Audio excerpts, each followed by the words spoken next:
สวัสดีค่ะยินดีต้อนรับเข้าสู่ช่องโปจกสรัม Ya halo guys, selamat datang kembali di Pojok Seram. Hari ini gue akan menceritakan 2 episode terakhir 13 Terrors. Hai, kita mulai.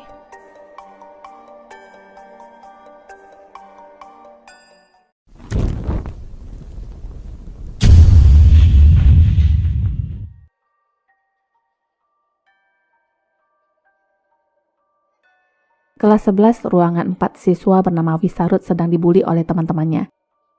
Di antara para berandal ini, ada satu yang masih dalam kategori sedang yang hanya melihat tanpa melakukan apapun. Anak ini bernama Ed yang adalah murid daerah yang baru saja pindah dan bersekolah di Bangkok. Ed tinggal di asrama sekolah dan setiap harinya dia akan menelpon ibunya sekedar untuk ngobrol. Suatu hari dia merasa ada yang memanggilnya tapi ternyata tidak ada siapapun. Besoknya, Ed menemui teman-temannya dan seseorang mengabarkan berita tentang pembongkaran ruang audiovisual yang akan dilakukan minggu depan. Alasan kenapa akan dirobohkan yang gosipnya karena pernah ada siswa yang mengakhiri hidup di sana. Berbeda lagi dengan apa yang didengar oleh Dear. Katanya saat malam sering terdengar musik di seluruh gedung sekolah dan siapapun yang mendengarkannya akan berujung kematian. Ini cerita yang tidak masuk akal menurut teman-temannya dan untuk membuktikannya, mereka pun melirik Wisarut. Pagi perencanaan, malamnya langsung eksekusi. Wisarut dibawa paksa ke ruang audio visual. Peralatan di sana sudah rusak dan ruangan pun sangat berbau apek. Game menemukan sebuah biola dan memainkannya, bahkan Song menggunakan kakinya. Wisarut mencoba kabur tapi dia dihalangi oleh Sojit lalu ditangkap lagi oleh mereka. Dengan kesalnya dia mengutuk mereka semua agar mendapatkan balasan, tapi Game mengejeknya dengan sengaja mendekatkan wajahnya. Sundulan pun tepat sasaran yang mengenai pelipis Game. Sundulkan! Kejadian itu membuatnya murka dan Wisarut pun dihajar habis-habisan. Tak berapa lama suara mic berbunyi dan musik biola pun mengalun. Tak ada yang merasa takut dan Game kemudian meninggalkan Wisarut di ruangan itu. Ed dan Songla yang mengunci pintu rapat-rapat. Betapa takutnya Wisarut saat itu dan meronta meminta dikeluarkan sampai akhirnya terdiam sendiri dan anehnya musik itu pun terhenti. Setelahnya Wisarut memecahkan kaca jendela dan musik itu terdengar lagi. Game menolak untuk mengeluarkan Wisarut dan meninggalkannya. Wisarut memohon kepada Ed tapi Ed juga tidak berani mengeluarkannya. Sumpah serah apapun keluar dari mulut Wisarut yang berkata akan menghabisi mereka semua. Sesampainya Ed di asrama, dia masih terngiang-ngiang dan kejadian tadi dan anehnya sekarang, suara biola tadi terdengar dari tabnya yang beroperasi sendiri. Tape itu bahkan tidak bisa dimatikan dan sekarang pintu kamar seperti digedor-gedor orang dari luar. Ketika pintu dibuka, di sana ada hantu yang merangkak masuk dan lehernya yang ternyata mimpi.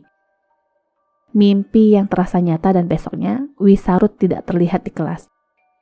Jam istirahat sekolah, Ed memisahkan diri dari kelompoknya dan segera ke ruang audio, tapi kegap sama satpam yang lalu mengusirnya. Bel berbunyi dan kelas kembali dimulai. Di tengah pelajaran, speaker ruangan aktif dengan memperdengarkan suara biola. Bu guru menjadi resah dan segera pulang, sedangkan para murid tidak tahu apa yang terjadi, tapi mereka tidak begitu mempersoalkannya. Sewaktu mereka akan turun tangga, mereka mendengar suara seperti gedoran pintu. Perlahan, mereka menghampiri pintu itu dan gedoran pun terhenti. Selang sekian detik saja, seseorang terbanting keluar dan tewas yang adalah Song, teman segengan mereka. Ini mengejutkan, polisi pun didatangkan dan mereka berempat ditahan sebagai saksi. Terdapat lebam di bahu dan leher korban, jadi dipastikan sebab kematian Song adalah patah leher. Asumsi sementara, Song terjebak di dalam dan berusaha untuk keluar dengan mendobrak pintu sekuat tenaga sampai bahunya patah. Harusnya, menurut keterangan satpam sekolah, dia baru akan mengunci pintu di jam 8 malam, sedangkan sekarang masih jam 7.30. Anehnya lagi, dari mana asal lantunan biola tadi dan mereka pun mengecek ruangan audio tapi tidak menemukan siapapun. Karena itulah Pak Guru menegur mereka yang dinilai membuat cerita dan membubarkan mereka. Sesampainya di asrama, Ed memandangi seragam Wisarut yang masih tergantung di luar dan mengintip ke dalam kamarnya. Masih penasaran, dia pun masuk sekedar melihat-lihat. Ed lalu memanggil nama Wisarut tapi tidak ada jawaban, dan yang lebih menakutkan lagi, banyak sekali tulisan di dinding kamar mandi yang berkata, "Aku akan menghabisimu." Besoknya, Pak Guru mengumumkan tentang kematian Song dan beberapa murid mengkaitkannya dengan cerita hantu di ruang audio. Untuk menghormati teman mereka yang sudah meninggal, guru meminta mereka untuk berdiam diri selama semenit. Keanehan pun terjadi saat guru ingin membubarkan mereka. Mic-nya sempat rusak dan suaranya terbata-bata. Mic yang rusak itu terdengar lagi saat mereka berada di dalam kelas. Sekarang yang terdengar adalah lantunan musik dan Ed ingin sekali mencari tahu apa yang terjadi. Dia berlari ke depan ruangan informasi dan melihat kebingungan para anggota penyiar. Segera, Ed mengabarkan kepada Game dan Deer. Eo yang sedang berlatih sepak bola tiba-tiba bertingkah aneh dan menabrakkan diri ke tiang gawang. Saat itu suara lantunan biola berubah menjadi suara distorsi dan Eo sendiri pun tewas di tempat. Peristiwa ini semakin meneror mereka sampai Deer pun menolak untuk masuk sekolah keesokan harinya tapi dipaksa oleh bapaknya. Sekarang bahkan semua murid tampak memakai earphone. Bu Guru Nat juga bersikap aneh. Dia menumpuk bangku dan kursi di depan gerbang ruangan audio sambil berkata tidak akan berhenti sampai pihak sekolah menyetujui untuk tidak membongkar ruangan tersebut. Bu Nat berteriak semua orang akan mati, mereka semua akan membayar dosa-dosa mereka.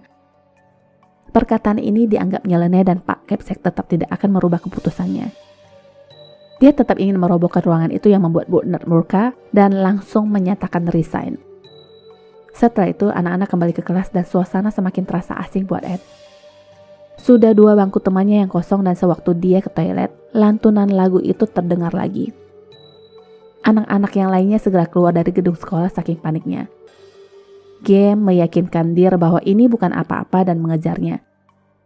Sesuatu yang aneh pun kembali terjadi. Deer tiba-tiba membentur-benturkan badannya ke pintu sampai akhirnya tewas. Satu lagi korban berjatuhan dan Game sangat terpukul. Malamnya, dia pergi ke ruang audiovisual yang disusul oleh Ed. Dia memeriksa alat penyiar dan menghancurkan biola.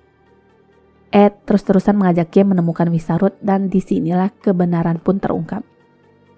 Jadi malam itu Game sudah mengeluarkannya dan sempat juga Game menanyakan apa yang terjadi di ruangan itu kepada Bu Nard. Berdasarkan pengakuan Bu Nard, memang benar ada yang pernah meninggal di ruangan itu dan sebelum meninggal ada orang yang menanggalkan bajunya. Seluruh tubuhnya dipenuhi lebam dan pergelangan tangannya berdarah. Bu Nard sendiri pula yang menemukan mayat itu dulu dan sekarang Game menyalahkan biola itulah penyebab semua ini terjadi. Dia menghancurkan biola itu secara membabi buta dan Ed yang ingin menghentikannya tidak sengaja mendorongnya yang menyebabkan Game terkena pecahan biola. Singkat cerita, Game pun tewas dan pintu tiba-tiba tertutup sendiri. Ed panik dan berteriak minta tolong dan lantunan biola pun terdengar. Hantu itu kini menunjukkan dirinya sambil memainkan biola yang semakin membuat Ed takut. Ed yang mencoba keluar mendobrak pintu sampai akhirnya dia pun tewas. Sebelumnya dia sempat berucap, "Aku minta maaf," dan mayatnya pun diseret ke dalam ruangan.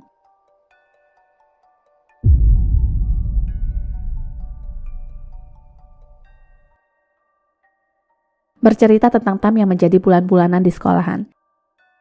Suatu hari, dia berjalan sendirian dan masuk ke gedung sekolahan terbengkalai yang harusnya sudah ada papan larangan masuk. Di sinilah dia bertemu dengan kekasih yang baru dikenalnya yang bernama Pun. Awal bertemu Pun langsung ngobrolin soal gedung sekolah berhantu yang katanya pernah terjadi tragedi memilukan yang menewaskan para murid. Walaupun begitu, tetap saja tempat itu menjadi tempat yang sangat asik buat kedua remaja jeluk makan jeluk ini. Selanjutnya mereka pun berenang di kolam kotor dan Punlah yang mengajak Tam untuk menyelam sambil melihat langit yang katanya sih perasaan akan lebih plong jika melihat langit dari dalam air. Tam melakukan itu dan tak lama terdengar suara gedoran pintu. Saat dia membuka mata ternyata dia sedang tertidur di ruang kelas. Mendengar gedoran tersebut Tam langsung kabur lewat jendela tapi sayangnya ketangkep dan digebukin rame-rame perihal hutang piutang. Scene yang satu ini lebih persisnya terjadi sebelum pertemuan dengan Pun yang digebukin habis-habisan. Lanjutannya sekarang, dia pulang ke rumah dan kenal lagi sama maknya yang menanyakan siapa laki-laki yang ada di foto itu. Jawaban standar hanya teman, tapi maknya tetap nggak percaya. Maknya berkata hal seperti ini sudah pasti akan ditentang oleh sang ayah sambil menangis, dan hal itu membuat Tam merasa kasihan pada maknya yang langsung berlutut juga berjanji untuk tidak melakukannya lagi. Janji di mulut, lain lagi kelakuan, apalagi si Babang datang lagi untuk menemuinya. Di momen ini Tam curhat pada Pun yang menceritakan berbagai kenangan pahit saat dia dituduh mencuri oleh kakaknya sendiri. Dari sanalah apapun yang hilang di rumah yang tertuduh sudah pasti Tam. Sebagian ada benarnya. Tam memang pelaku pencurian itu, apalagi ditambah dia kecewa karena orang tuanya tidak lagi percaya kepadanya. Jadi apa bedanya berbuat baik atau buruk, toh hasilnya akan sama saja. Pun juga mempunyai kekecewaan yang sama dengan lingkungannya yang selalu menghakimi statusnya sebagai. Beberapa orang menyemangatinya yang menyuruhnya untuk bertahan dan jadilah sukses, tapi sebuah pertanyaan besar juga terlintas. Jika tidak sukses, apakah itu artinya kalangan mereka bisa disebut pecundang? Malamnya Tam yang sedang enak-enaknya tidur dibangunkan oleh kakaknya yang lagi-lagi disidang sama maknya. Jadi sekarang senjata ayahnya hilang dan kakaknya menuduh Tam sudah menggadaikannya. Seperti biasa, apapun hal buruk yang terjadi di rumah sudah pasti Tam yang akan disalahkan. Kenyataannya sekarang, memang Tam ada hubungannya karena dia berkomplot dengan Pun untuk nyolong senjata tersebut. Besoknya, Tam duduk sendirian di tepi kolam sekolah dan merasa penasaran dengan lumut yang menempel di dinding kolam. Dia pun berusaha membersihkan dinding tersebut dan tiba-tiba seperti ada yang menarik kakinya.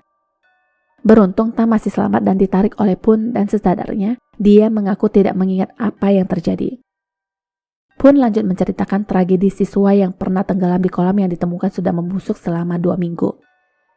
Anehnya selama mengapung di kolam, orang-orang tidak satupun yang melihatnya. Konon katanya hantu sudah menyembunyikannya. Pun lalu mengajak Tam memeriksa ke ruang ganti pria untuk mengobati penasaran mereka. Di sana juga terlihat ada lumut yang menempel dan tempat itu sangat berbau tidak enak. Sebuah pintu terbuka perlahan dengan sendirinya dan ada sosok mayat yang adalah kakak Tam. Entah apa yang terjadi dengannya, tapi yang pasti Tam dan Pun sepakat untuk segera menyingkirkan jasadnya nanti malam. Singkat cerita, malamnya mereka kembali dan sekilas terdengar suara percikan air dari kolam renang. Anehnya lagi, jasad kakak Tam juga menghilang dari tempatnya yang membuat Pun berpikir pasti sudah disembunyikan oleh hantu. Karena sudah terlanjur di sana, Pun lalu meminta Tam untuk membantunya membersihkan tempat itu dari berbagai barbuk. Kelakuan mereka ini membuktikan bahwa mereka lah yang sudah menghabisi kakak Tam, dan di tengah-tengah Tam memanggil Pum tapi tidak ada tanggapan. Dia lalu berniat untuk mencari Pum dengan senter ponsel seadanya, dan tiba-tiba ada hantu yang menutup mata Tam dari belakang. Entah apa yang terjadi, tapi sesadarnya dia sudah terbaring bersama Pum di sampingnya. Tam menangis dan Pum menyuruhnya untuk kembali tidur, tapi Tam lebih memilih kembali ke rumah. Jadi yang terjadi sebenarnya adalah mereka menemui seseorang untuk menghabisi kakak Tam dengan bayaran yang besar. Kembali ke masa sekarang. Sesampainya Tam di rumah, dia melihat jasad kakaknya yang sudah bersimbah darah, dan besoknya dia kembali bertemu Pum. Tam mengajaknya berendam di sungai untuk melepas pelik dalam kepalanya. Inilah yang mereka lakukan di saat-saat murung, mencoba melupakan hal buruk yang sudah mereka lakukan. ขอบคุณที่รับชมช่องของเรานะคะ ถ้าชอบอย่าลืมกดไลค์ กดติดตาม และแชร์หนังเรื่องต่อไปของเรานะคะ ขอบคุณค่ะ Sampai jumpa.